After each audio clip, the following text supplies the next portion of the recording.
Baik, assalamualaikum warahmatullahi wabarakatuh. Kali ini saya akan menjawab dua pertanyaan dari video kelima, yakni apa yang dimaksud dengan bermain sambil belajar?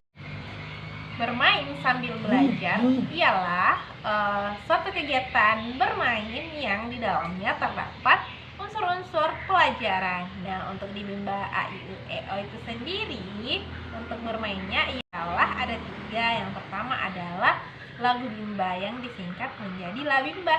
Yang kedua adalah bahasa Bimba. Dan yang ketiga adalah modul Bimba A, I, U, E, O. Untuk kegiatan bermain sambil belajar pada Bimba ini, kita harus memastikan bahwa pembelajarannya ini dilakukan secara menyenangkan atau fun learning. Nah, di situ juga kita berfokus pada pengembangan minat baca dan minat belajar pada anak. Selain itu, kita juga sesering mungkin untuk melakukan evaluasi. Contohnya pada Bimba interview atau pada online, itu durasi belajarnya, bermain sambil belajarnya itu adalah 30 menit ditambah 10 menit evaluasi. Nah, kemudian untuk yang offline atau tatap muka itu durasinya ada 50 menit. Jadi di situ kita harus memastikan bahwasannya anak ini nyaman dalam belajar karena kita bermain dan di dalamnya ada unsur pembelajaran. Untuk metode Bimba itu sendiri terdiri atas 3 metode. Yang pertama adalah fun learning, yang kedua small step system, dan yang ketiga adalah individual system.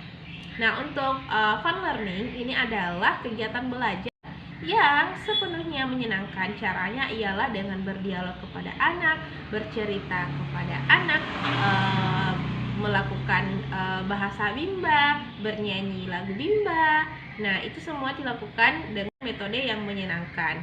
Nah, siapa yang berkewajiban untuk melaksanakan ini adalah orang dewasa atau sang motivator. Karena anak ini haknya adalah bermain, jadi kita memberikan haknya anak, yakni bermain. Dengan metode yang menyenangkan atau fun learning, maka minat anak akan tumbuh. Nah, untuk menerapkan fun learning ini, maka harus dilakukan lagi dengan dua cara. Yang pertama adalah small step system, dan yang kedua adalah individual system. Nah, berbicara mengenai small step system adalah proses pembelajaran yang dilakukan secara bertahap. Nah, di sini kita tidak memberikan paksaan kepada anak-anak untuk menguasai sesuatu, namun kita memberikannya secara bertahap sesuai dengan kemauan dan kemampuan anak, sehingga anak tidak menjadi bosan, tapi akan terus senang, akan nyaman, dan tetap semangat dalam belajar.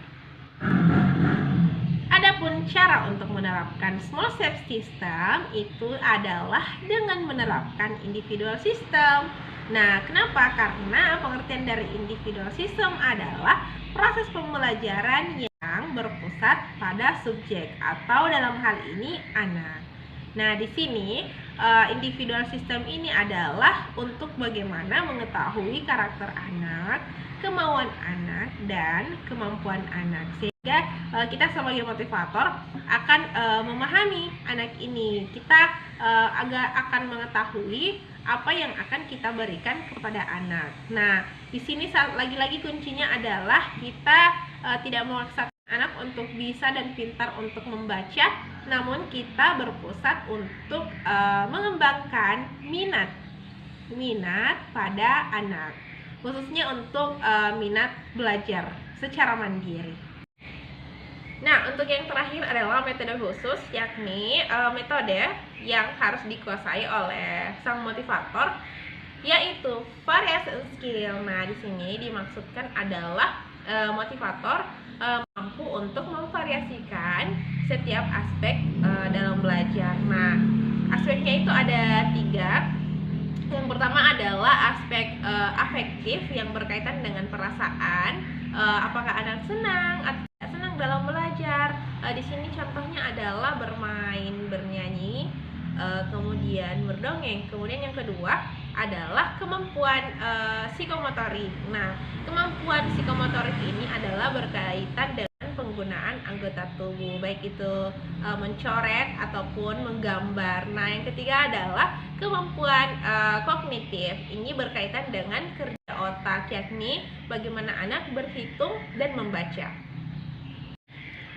Sekian dari saya dan salam Bimba. Tetap semangat dan terus belajar. Billahi taufiq wal hidayah. Wassalamualaikum warahmatullahi wabarakatuh.